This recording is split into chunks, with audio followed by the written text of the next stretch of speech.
नमस्कार फ्रेंड्स, मैं आशीष झा आज आपके सामने एक बहुत ही यूनिक टॉपिक लेके आया हूं और ये बहुत सेंसिटिव टॉपिक भी है क्योंकि इसको लेकर के बहुत सारे लोगों के मन में रिएक्शंस भी हो सकते हैं। But I feel that we deserve to know the truth and this is about our education system. दोस्तों, क्या आपको पता है कि हम लोग जिस एजुकेशन सिस्टम को फॉलो करते हैं उस एजुकेशन सिस्टम के पीछे बेसिक्स क्या थे? इसको बताने के लिए मैं आपको लेके चलता हूँ हिस्ट्री में। सबसे पहले जिस एज को हम लोग फॉलो करते थे वो एज था hunter gatherer age. Okay, where men used to be hunters.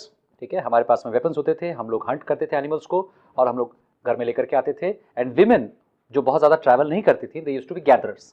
Fruit gather करती थी, बेरीज गैदर करती थी, फ्लावर्स गैदर करती थी, डिफरेंट मटेरियल्स गैदर करती थी। हंटर गैदर एज था, हजारों साल तक चला ये एज। उसके बाद किसी ने फार्मिंग डिस्कवरी की। Farming, right, it was the biggest discovery of that Mankind at that time. और लोगों को बहुत ज़्यादा ट्रैवल करने से फिर फ्रीडम मिल गई, क्योंकि जब आप हंटिंग करके एक पैक को खत्म कर लेते थे, वहाँ के रिसोर्सेज को आप कंप्लीट कर लेते थे, आपको मूव करना पड़ता था। नोमैडिक लाइफ होती थी। उसके बाद फार्मिंग ने लाइफ को बदला लोगों ने सेटलमेंट शुरू किया।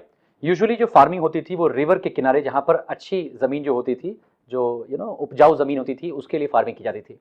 वहाँ पर फार्मिंग करने की वजह से यूजुअली आप देखोगे कि नदी किनारे ज़्यादा सेटलमेंट्स हुए। सारे शहर, बड़े शहर जो भी है, नदी किनारे या तो बसे या तो फिर समंदर किनारे बसे, जहाँ पर आपको ट्रेड एंड कॉमर्स करने के लिए शिप्स को लेकर के आप अपने गुड्स एंड सर्विसेज को लेकर के जा सकते थे। That was the farming age. जो बहुत बड़े फार्मर्स बन गए वो लैंडलॉर्ड्स हो गए, लॉर्ड्स हो गए, ड्यूक्स हो गए, और उन फार्मर से भी जो बड़े हो गए वो राजा हो गए। ठीक है, राजा का मतलब ये होता है रज। रज से राजा शब्द की उत्पत्ति हुई। रज मतलब धूल होता है। राजा को भूपति भी बोलते हैं, यानी कि लैंड ओनर्स बेसिकली। बहुत सारे फार्मर्स के समूह को मिला के राजा होता था, बहुत सारे राजाओं के समूह को मिला के महाराजा होता था। इसके डिफरेंट वर्ड्स भी हैं, विराट, सम्राट, lot of words were there, बादशाह, lot of words were there. Okay, अब ये जो एज था इसको एग्रेरियन एज बोला गया। एग्रेरियन एज की समाप्ति तब हुई 1900s के टाइम पर, जब यूरोप के अंदर में इंडस्ट्रियल रिवॉल्यूशन आया, औद्योगिक क्रांति आई। इंडस्ट्रियल रिवॉल्यूशन ने बेसिकली क्या किया, बहुत सारी कंपनियों को पैदा किया, बहुत सारी इंडस्ट्रीज को पैदा किया। उसमें से एक कंपनी ने हमारे को रूल भी किया, उसका नाम ईस्ट इंडिया कंपनी था, आप सब जानते हैं। उसने भारत के तमाम राजाओं को हरा दिया। ओके, बिकॉज वो इंडस्ट्रियल इक्विपमेंट्स अपने साथ लेकर के आए थे, इंडस्ट्रियल नॉलेज लेकर के आए थे। इंडस्ट्रियल रिवॉल्यूशन ने पूरे दुनिया में 100 साल में उतनी क्रांति कर दी जितनी कि पूरी मानव जाति ने इतने सारे हजारों सालों में की थी। इस इंडस्ट्रियल रिवॉल्यूशन में सबसे बड़ा जो पैरामीटर था उसको आप समझने की कोशिश कीजिए। इंडस्ट्रियलिस्ट ने जब इस बात को सोचना शुरू किया कि इंडस्ट्री के रन करने के लिए सबसे बड़ा रिसोर्स क्या होता है, तो उन्होंने फैसला किया न खनिज पदार्थ, न कोई रॉ मटेरियल, न कोई रिसोर्सेज, बट सबसे ज्यादा इंपॉर्टेंट रिसोर्स उनको नजर आया, that was trained man power. The most important resource was trained man power. जो लोग उनकी फैक्ट्रियों को, उनकी इंडस्ट्रीज को रन करेंगे, उनके कैपिटलिज्म को सपोर्ट करेंगे। और मैन पावर की ट्रेनिंग ऐसी हो कि उसकी कंडीशनिंग बचपन से होनी चाहिए, क्योंकि आपको इतनी ज्यादा ट्रेनिंग चाहिए, क्योंकि उनको इंस्ट्रक्शंस रिसीव करने की इतनी ज्यादा आदत होनी चाहिए, इंस्ट्रक्शंस के अलावा उनके दिमाग में और कुछ ना जाए। और यहीं पर जन्म हुआ एजुकेशन सिस्टम का, जो प्रेजेंट डे एजुकेशन सिस्टम है। लेट मी टेल यू, ये present day education system more than 100 years इसकी हिस्ट्री नहीं है। और ये जो एजुकेशन सिस्टम है, this education system is basically designed to program the minds of the students to ultimately become workers, never become owners. Okay, मैं आपको समझाता हूं कैसे।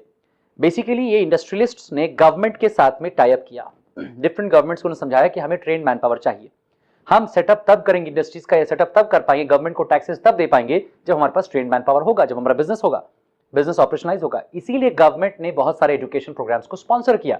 गवर्नमेंट ने बहुत ज्यादा ध्यान दिया एजुकेशन के ऊपर में, एजुकेशन को फॉर्मलाइज किया। Government took a major initiative in terms of getting education system implemented in different countries. पहले ये ब्रिटेन में हुआ, यूरोप में हुआ, उसके बाद फिर वहीं से अमेरिका गया, अमेरिका से फिर इंडिया ने इसको फॉलो करना शुरू किया। बट हमें से किसी ने सोचा नहीं कि आखिर इस एजुकेशन सिस्टम का फ्लॉ है क्या। आप देखने की कोशिश करो, हम लोग जिस एजुकेशन सिस्टम को लेके चलते हैं, वहां पर जिस तरह से हम लोग को बेंचेस पे बिठाया जाता है, आप देखो, फैक्ट्रियों में बेंचेस होते थे, ओके, मिलों में बेंचेस होते थे, और बेंचेस की तरह हमें स्कूलों में बेंचेस से बिठाया गया, राइट। हम लोग 3-3 की शिफ्ट में या 4-4 की शिफ्ट में बैठते हैं, एक बेंच पे 4 बच्चे बैठते हैं या 3, जैसे फैक्ट्री में बैठते थे। अगर आप पुराने जमाने की कोई फैक्ट्री की पिक्चर देखोगे तो ऐसे ही करके लोग मिलों में बैठ के काम किया करते थे, लेथ मशीन या किसी तरह काम किया करते थे। उसके बाद बेल बजने पर हमारा शिफ्ट चेंज होगा या पीरियड चेंज होगा। ऐसे ही फैक्ट्रियों में बेल बजने पर पीरियड चेंज होते थे। इसके अलावा रिसेस होगा, 4 आवर की शिफ्ट पर रिसेस होगा, तो वो रिसेस भी बेल बजा करके होता है, ये भी फैक्ट्री में होता है। इसके अलावा जितना बताया जा रहा है उतना ही फॉलो करना है, इसको सिलेबस बोल दिया गया। अगर इस सिलेबस से कुछ बाहर इधर उधर करेंगे तो फिर आपको मार्क्स नहीं मिलेंगे या कहीं ना कहीं आपको नुकसान हो जाएगा। अगर आपने डिसिप्लिन को फॉलो नहीं किया तो आपको क्लास से बाहर निकाल दिया जाएगा, आपको शर्मिंदगी होगी। अगर आपने सिलेबस को फॉलो नहीं किया तो फेल हो जाएंगे, और फेल होने का मतलब क्या, आपको फिर से शर्मिंदगी होगी। बचपन से शर्मिंदगी इतनी ज्यादा उसको दिखा दी गई कि वो शर्मिंदा होने से डरने लगा। हम लोग बच्चे जो हैं वो डरते हैं क्लास से बाहर खड़े होने से। उनको कभी भी क्लास से बाहर खड़े होने के लिए कोई रीजन नहीं चाहिए। वो अपने टीचर को मैडम या सर कह के बुलाते हैं। आपको पता है सर का फुल फॉर्म क्या है? जान के बड़ी हैरानी होगी, it is slave I remain. आप सोचो। और ये सर मैडम करने की ऐसी आदत है, फेल होने से डरने की ऐसी आदत है जो जवानी तक हमारे साथ आती है। अगर तुम पढ़ोगे नहीं तो तुम्हें क्लास से बाहर निकाल दिया जाएगा। यही सेम शब्द उसके साथ पूरी लाइफ में रह जाता है कि अगर तुम नौकरी नहीं करोगे तो तुम्हें नौकरी से बाहर निकाल दिया जाएगा। क्लास से बाहर निकाले जाने का जो उसका बचपन का डर है, वही नौकरी से बाहर निकाले जाने वाले डर तक में तब्दील रहता है। यही कारण है कि बहुत सारे लोग अपनी जिंदगी में अपने ड्रीम्स को पूरा नहीं कर पाते हैं, अपना खुद का स्टार्टअप नहीं कर पाते हैं। उनके पास आइडियाज भी होते हैं, रिसोर्सेज भी होते हैं, उनके पास टीम भी होती है, लेकिन वो एक छोटा सा डिसीजन नहीं ले पाते हैं क्योंकि वो डरते हैं कि उन्हें कोई निकाल देगा। दोस्तों, ये कंडीशनिंग ऑफ माइंड की जाती है। The education system is a very big plan to condition our mind, to program our mind, to keep working for somebody else all our lives without realizing कि वो उस व्यक्ति के जो बच्चे हैं वो क्यों नहीं हमारी तरह नौकरी करते हैं। क्या आपने कभी गौर किया है कि जिस टाटा बिरला अंबानी या जिस बिल गेट्स या जिस गूगल या जिस फेसबुक के लिए आप काम करने के लिए इतने बेताब हैं, अपने बच्चों को काम करने के लिए इतना बेताब हैं, उनके अपने बच्चे क्यों नहीं नौकरी करते हैं किसी और की? क्योंकि उनको वो पता है जो आपको नहीं पता है। That real education begins in the field, not in the classroom. जब आप रियलिटी में एक बिजनेस एम्पायर बिल्ड करना शुरू करते हैं, जैसे राजा महाराजा पहले एक एम्पायर बिल्ड किया करते थे, तो रियल एजुकेशन वहीं पर शुरू होती है। और एजुकेशन का असली एसेंस क्या है दोस्तों, कि जिस चीज में आपका इंटरेस्ट हो। अगर मछली का इंटरेस्ट तैरने में है और बंदर का इंटरेस्ट पेड़ में चढ़ने में है, तो अगर बंदर को आप पानी में उतारोगे और मछली को पेड़ पर चढ़ाओगे तो नहीं हो पाएगा। आपको उन दोनों के इंटरेस्ट के अनुसार उनको सिखाना चाहिए। आप देखो गुरुकुल सिस्टम देखो, द्रोणाचार्य सेम गुरु थे, लेकिन युधिष्ठिर को भाला सिखाया, राइट, भीम को गदा सिखाया, अर्जुन को धनुष सिखाया। क्यों नहीं सबको सेम चीज सिखाया? आता सबको सब कुछ था, बट बेसिकली उनको मास्टरी किस चीज में कराई? It's all about what your aspirations are, it's all about what your interests are. आपकी मास्टरी उसमें होनी चाहिए। और पूरे के पूरे स्कूल सिस्टम में एक भी सब्जेक्ट क्रिएटिविटी पर नहीं, इमेजिनेशन पर नहीं, क्योंकि क्रिएटिविटी और इमेजिनेशन सिलेबस से बाहर सोचता है। कैसे पॉसिबल है कि एक ही सिलेबस लाखों लोग पढ़ के एक ही तरह का काम करके एक्स्ट्राऑर्डिनरी बन जाए? सबसे बड़ी विडंबना हमारी ये है कि हम चाहते हैं कि हमारा बच्चा या हम एक्स्ट्राऑर्डिनरी बने, बट फॉलो हम वो सब ऑर्डिनरी ही करेंगे। चाहते हैं हम भीड़ से अलग दिखें, लेकिन फॉलो हम वो सब करेंगे जो भीड़ करेगी। हमें बनना है बियॉन्ड नॉर्मल, बट हमें करना सब कुछ वही है जो नॉर्म है। दोस्तों, it's about time that we realise that education का पहला और आखिरी मतलब है ओपन माइंडेडनेस।